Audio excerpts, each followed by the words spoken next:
à tous, j'espère que vous allez bien. Bienvenue dans ce nouvel épisode de Mailstock. Et oui, ça faisait longtemps que vous n'avez pas fait un épisode. Donc si vous êtes nouveau ici sur la chaîne de Mailstock, Mailstock c'est le talk show dédié à mettre en lumière les entrepreneurs où chaque semaine on vous publie une interview ou un épisode tips pour vous aider à accélérer votre business.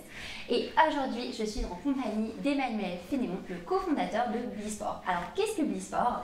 Blisport, c'est la première boutique en ligne consacrée à la vente d'articles de sport responsables.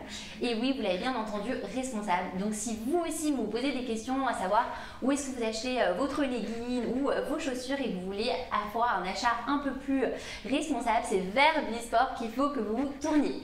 Donc aujourd'hui, on va parler du parcours d'Emmanuel. Donc il a un parcours assez atypique, il a fait une fac de droit, ensuite il a eu une expérience en tant que salarié pour ensuite cofonder Blisport avec son associé Anne-Laure. Donc aujourd'hui, Blisport, c'est plus de 10 000 visiteurs uniques, 62 fournisseurs dont 80% engagés dans une démarche RSE et c'est à peu près 50 000 références. Donc c'est hyper intéressant de comprendre un petit peu comment il a fait pour partir voilà, de son expérience salariée à cofonder donc cette super plateforme. C'est parti, on va aborder ensemble cet épisode. Let's go!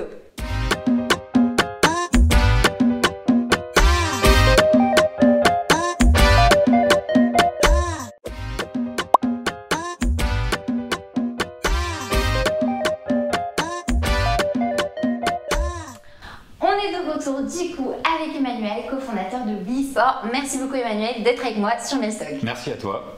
Donc je suis super contente de faire cet épisode avec toi. Et donc pour commencer, donc moi j'aimerais bien commencer par une citation.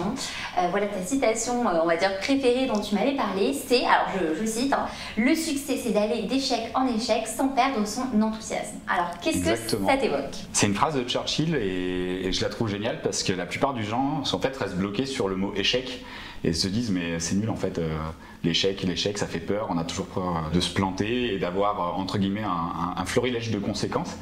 Mais moi, ce que je trouve qui est intéressant, c'est que ça remet en fait le fait qu'on est un peu tous entrepreneurs à la base. Un simple enfant, quand il commence à passer à quatre pattes à debout, il va chuter, il va se relever, il va apprendre. Il y a déjà une entreprise là-dedans quand on devient étudiant, qu'on fait des études, il y a une prise de risque. Quand on crée une entreprise, quand on rejoint une entreprise, il y a aussi une prise de risque. Même quand on se met en couple, il y a une prise de risque parce qu'il faut arriver à faire confiance suffisamment à la personne. Il y a des risques automatiquement. C'est pas parce qu'on s'est planté une fois que ça y est, tout est fini, tout est risqué, tout est perdu et les conséquences vont être dramatiques. Il faut juste arriver à rebondir, se remettre en question et avancer. Tout à fait. Et du coup, on sait à quel point l'échec, ça fait partie de la vie de l'entrepreneur. J'imagine que tu as aussi connu des échecs justement dans la construction de Blisport. Alors si on devait revenir un petit peu en arrière, comme je l'avais dit un peu aussi au début, donc toi, tu as fait une fac de droit. C'est un parcours, on va dire, assez atypique, vu que tu n'as pas forcément le parcours classique de l'entrepreneur. Est-ce que tu peux nous en parler un petit peu de voilà, quel est ton parcours du coup, à toi, Emmanuel? Je voulais changer le monde, en fait, tout simplement. Je viens d'une famille un peu compliquée et le droit, c'était le bon endroit, en fait. La mission me plaisait, je l'idéalisais. En fait, on n'étudie pas le droit au lycée, donc on se fait tout un monde. On voit des séries, on lit des bouquins et forcément, on se dit waouh, le droit, c'est génial. C'est Robin des Bois, quoi. On va être Robin des Bois. Et puis finalement, au bout de 3 années, je me suis rendu compte que finalement, c'était peut-être pas trop pour moi.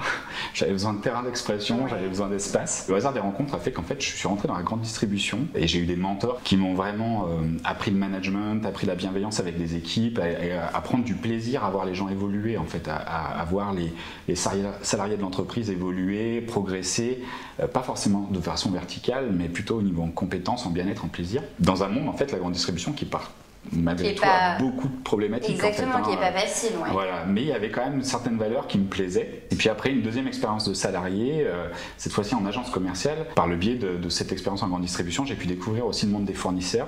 J'ai trouvé ça génial, en fait, de partir d'une feuille blanche, de créer un produit, d'aller le vendre, et puis avec tout ce que ça pouvait représenter en termes d'enjeux pour le fournisseur. Et donc du coup j'ai fait ça 7 ans. En fait j'ai évolué dans ce poste-là au départ, voilà, j'étais un petit technico-commercial comme tout le monde, comme tout le monde à ce poste-là.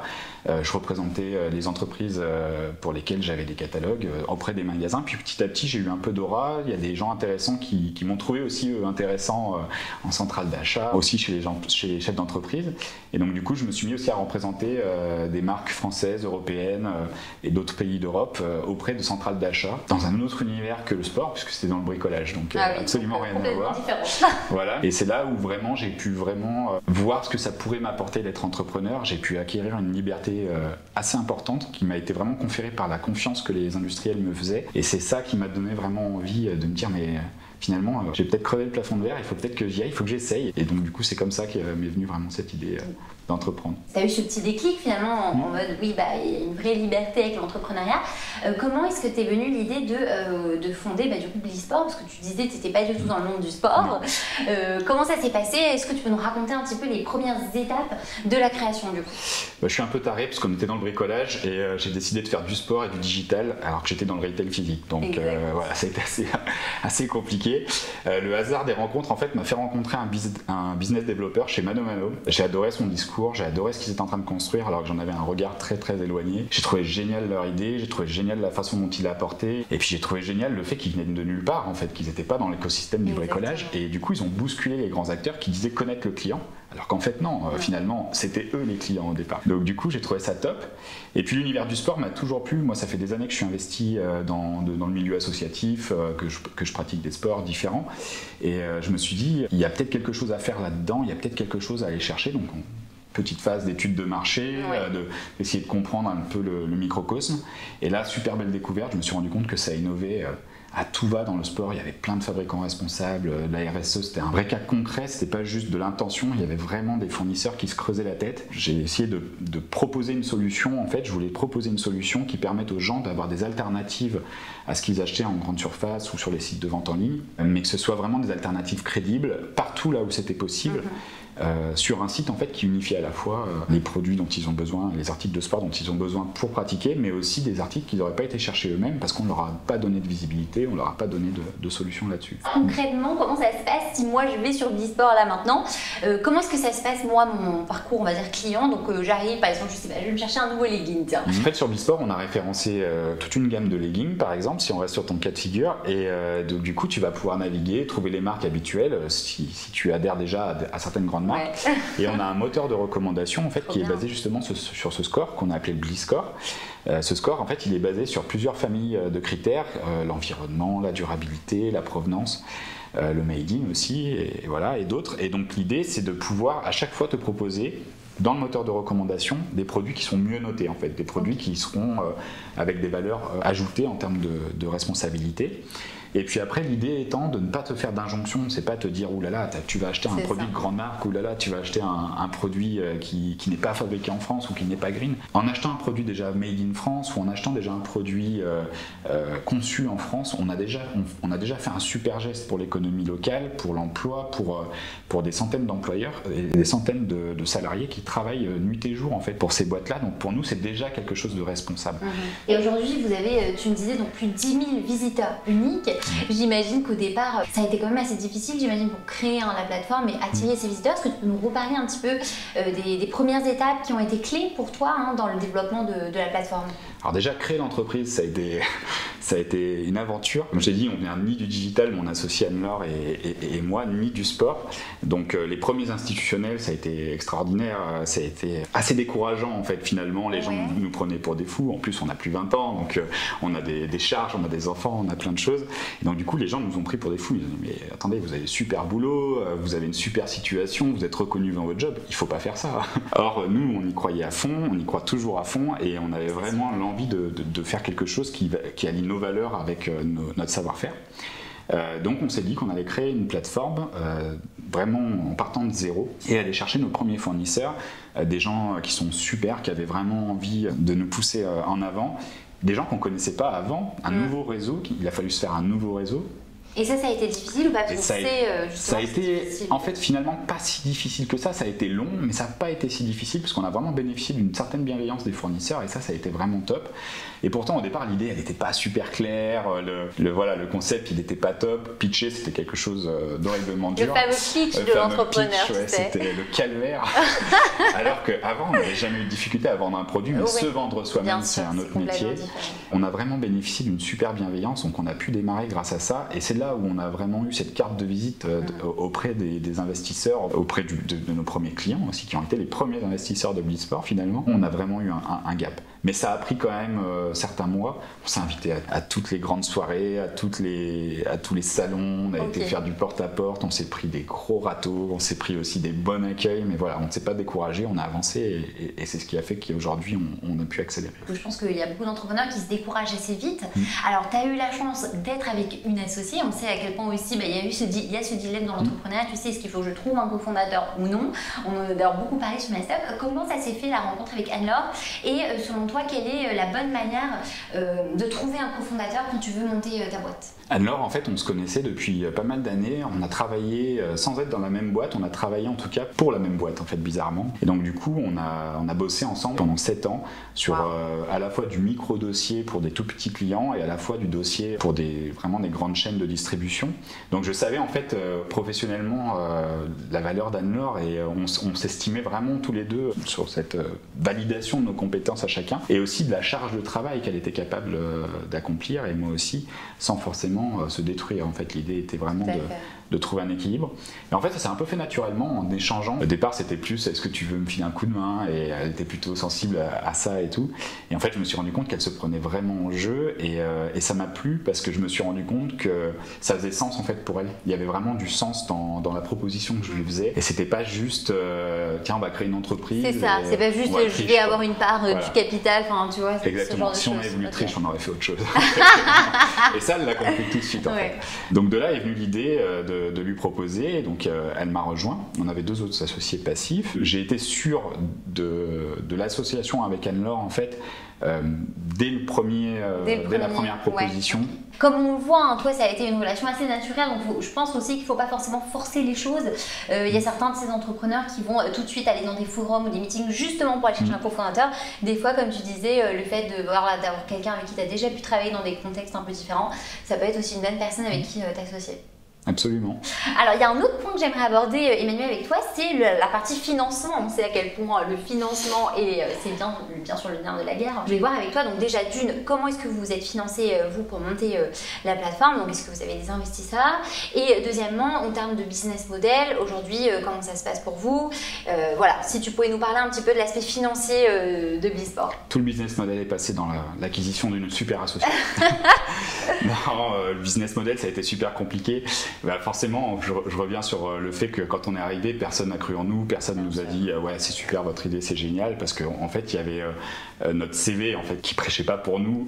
Certes sur la compétence peut-être, mais pas en tout cas sur le marché ou sur le domaine d'activité.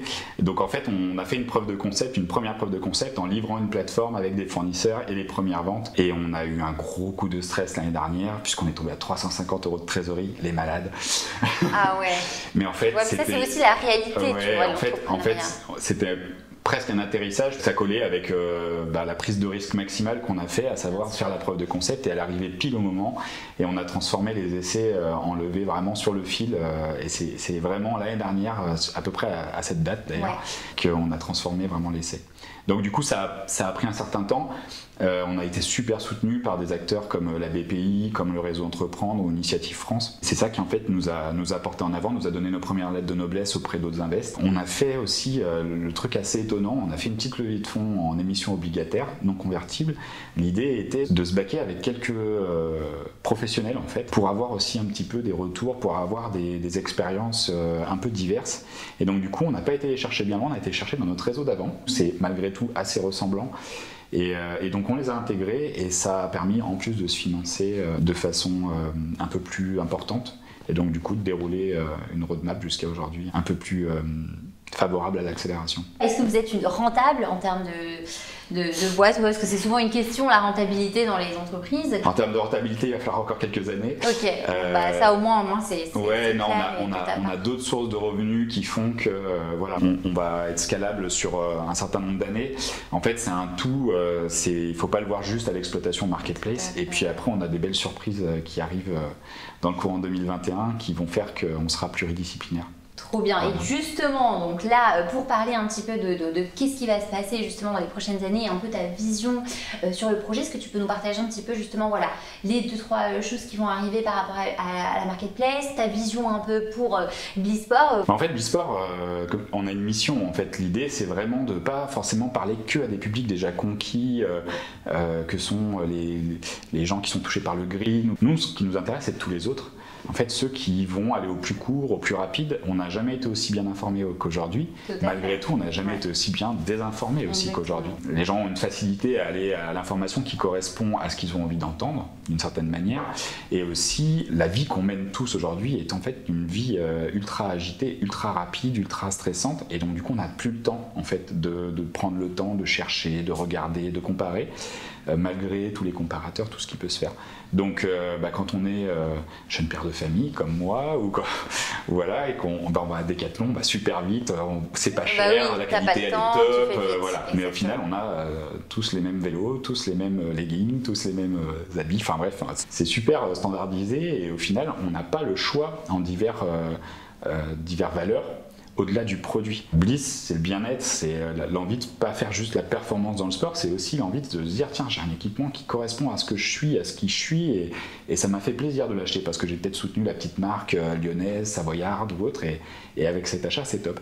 Donc nous, ce qu'on envisage pour les prochains mois, c'est vraiment d'accélérer sur le nombre de fournisseurs et c'est avoir un catalogue toujours plus fourni. On a une philo chez Blisport, en fait, c'est souvent les gens nous disent ouais, mais c'est quoi le nombre de visiteurs, c'est quoi le nombre de chiffres d'affaires. Oui, parce que forcément, ils veulent les métriques. Et c'est super, pour nous, c'est super franco-français en fait. Il faut avoir fait preuve, avoir un business de malade, avec une trésorerie de malade, une équipe de malade, avec un contenu de malade, pour pouvoir enfin avoir le droit d'essayer ou avoir le droit de tenter le coup. Nous, on sait qu'on est tout le temps en construction. Ouais. On sait qu'on va toujours évoluer, on écoute super attentivement tous les feedbacks de nos clients. C'est vraiment un truc sur lequel on fait super gaffe, c'est voilà, l'expérience client, on sait qu'elle n'est pas parfaite chez Blisport. Est-ce qu'elle le sera un jour? J'en sais rien, je crois pas. Je crois pas du tout à la perfection, je crois que ça évolue en fonction des générations. Mais l'objectif vraiment, c'est de les écouter parce que finalement, c'est eux qui nous disent ce qu'ils veulent. Et donc voilà, ça va vraiment d'accélérer dans les prochains mois sur améliorer la visibilité sur des alternatives pour que les clients, en fait, leur expérience, elle soit toujours au top, quoi. Avant de conclure cet épisode, j'aimerais bien, Manuel, que tu nous partages, allez, 1, 2, voire 3 conseils, si tu en as, pour les entrepreneurs, les futurs entrepreneurs aussi qui regardent cet épisode avec nous. Quelles sont, selon toi, un peu les leçons que tu as tirées, toi, de ton expérience jusqu'à maintenant, tu voudrais nous partager, qui sont, selon toi, importants pour les futurs entrepreneurs? Oui, il y en a beaucoup. Oui, c'est sûr que si...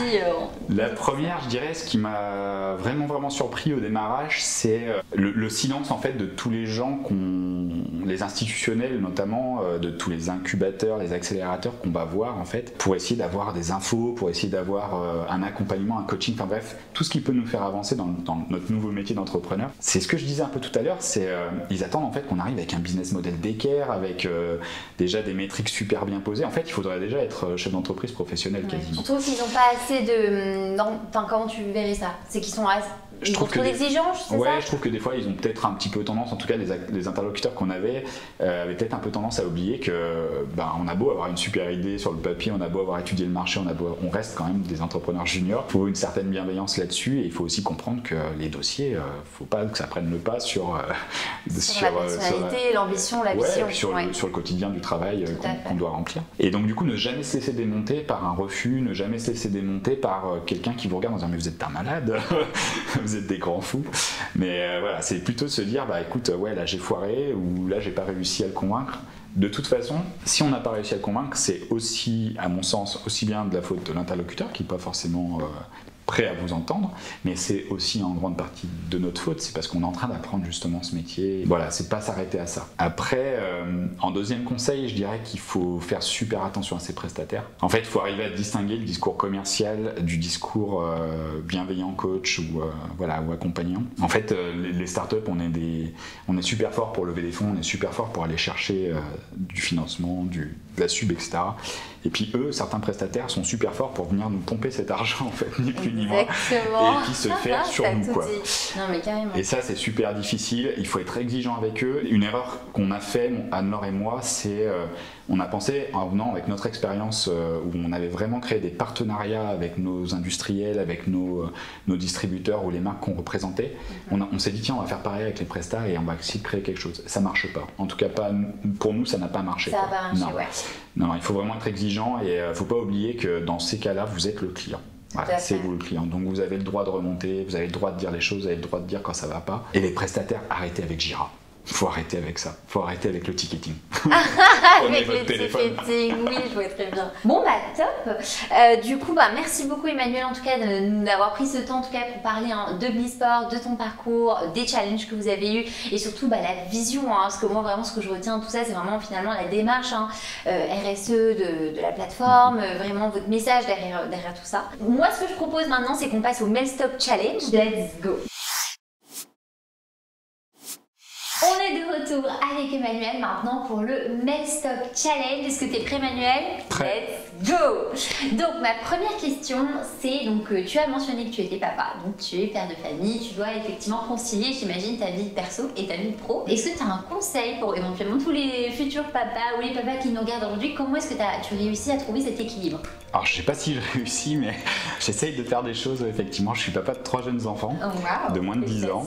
En fait je me suis rendu compte récemment en fait que je passais pas forcément toujours le temps au moment où il fallait. Donc j'essaie de m'organiser un petit peu différemment, venant un peu plus tôt par exemple au boulot le matin, mais en m'astreignant à repartir le soir, à être présent. Tu fixes des horaires? Oui, absolument. Tu n'essaies pas forcément de déborder, on sait qu'il y a des entrepreneurs qui travaillent jusqu'à des heures. Non, ça c'est quelque chose que j'ai fait et je me corrige. Je travaille sur moi là. Okay. Et puis après aussi parce que tout ne peut pas non plus porter sur ma compagne, c'est évident. Et le projet d'entrepreneuriat, c'est ok, je le porte, mais en fait j'emmène tout le monde avec moi. Donc il faut vraiment que mes enfants puissent en plus avoir un cadre où ils ont leur papa au bon moment, en fait, au bon endroit et au bon moment. Et c'est sain aussi pour toi. Deuxième question, on sait à quel point la gestion du temps, l'organisation, ça peut être un calvaire pour l'entrepreneur parce qu'il doit tout faire tout seul. Il y a tellement de choses à faire, des fois on ne sait plus où donner de la tête. Est-ce que tu as un conseil pour mieux s'organiser, mieux gérer son temps au quotidien? Alors rien de novateur, moi je suis un angoissé de la boîte mail. Donc dès que j'ai plus d'une page de mail, je suis en dépression. Okay. Donc boîte mail égale 0 mail à la sortie. Il faut absolument que j'arrive. Alors c'est un vase que je n'arrive jamais à vider, mais j'essaye de toujours avoir maximum une page de mail en visuel, de tout trier, de pouvoir tout. Est-ce que tu fixes des horaires sur la gestion de la boîte mail? Je sais qu'il y a beaucoup d'entrepreneurs qui fonctionnent comme ça. Je me fixe pas d'horaire, mais c'est en fonction de mon agenda en fait. Je vais avoir des périodes où je sais que je vais pas avoir de rendez-vous, je vais me caler des périodes de boulot en ciblant ce que j'ai besoin de faire, mais je vais plutôt réfléchir à être agile sur la priorité. Mais par contre, j'essaie de ne pas me faire déborder par ces sollicitations parce qu'elles peuvent venir de plein de choses. Ça peut être des fournisseurs, ça peut être des clients, ça peut être des collaborateurs. Et voilà, je veux pouvoir être là au bon moment, donner la bonne réponse et puis arriver à prioriser. Super. Dernière question, est-ce que tu as un bouquin, une lecture, je sais pas, du moment à nous recommander? C'est pas très récent. Ok. Je dirais les mémoires du général de Gaulle en fait, assez bizarrement. Moi je suis un féru d'histoire et pour moi c'est le plus grand des entrepreneurs français du XXe siècle. Le type s'en va en 40 en plein effondrement de la France, sans argent ni rien, va dans un autre pays et fonde carrément une structure, une entreprise, un truc de malade qui s'appelle la France libre, quoi. Sans financement, sans équipe, sans légitimité. Et il écrit son nom dans des bouquins d'histoire. Et donc pour moi il est génialissime, indépendamment des idées, qu'on soit pour ou qu'on soit contre. Là où il est génial, c'est qu'en fait il a réussi à effacer quasiment sa personnalité par rapport à l'enjeu. En fait, d'ailleurs, souvent, quand on lit ce qu'il écrit, c'est la France, c'est moi c'est la France. C'est pas tout à fait clair en fait pour le lecteur. En revanche, pour lui, c'est très clair. Tout ce qu'il fait, il le fait comme si lui-même était la France, quoi. Et ça, il y a beaucoup d'entrepreneurs qui incarnent tout ce qu'ils font. C'est leur entreprise, c'est eux quoi. Et j'aime bien cette philo. Bon, pas super. Bah, merci beaucoup en tout cas, Emmanuel. Donc j'espère que vous avez aimé cet épisode, que ça vous a apporté des conseils, que vous en avez pu apprendre plus sur Emmanuel, son parcours et sur l'e-sport. Donc je vous inviterai à aller voir le site internet. Je sais que vous êtes présent sur les réseaux sociaux. Alors comment est-ce qu'on peut te suivre sur les réseaux? Est-ce que tu peux nous mentionner tes réseaux? LinkedIn, Facebook, Instagram. On a aussi un blog. Je vous invite vraiment à venir lire les articles, c'est top. Super, on mettra tous les liens en description. Et moi, je vous donne rendez-vous à un prochain épisode de MyStock. À bientôt.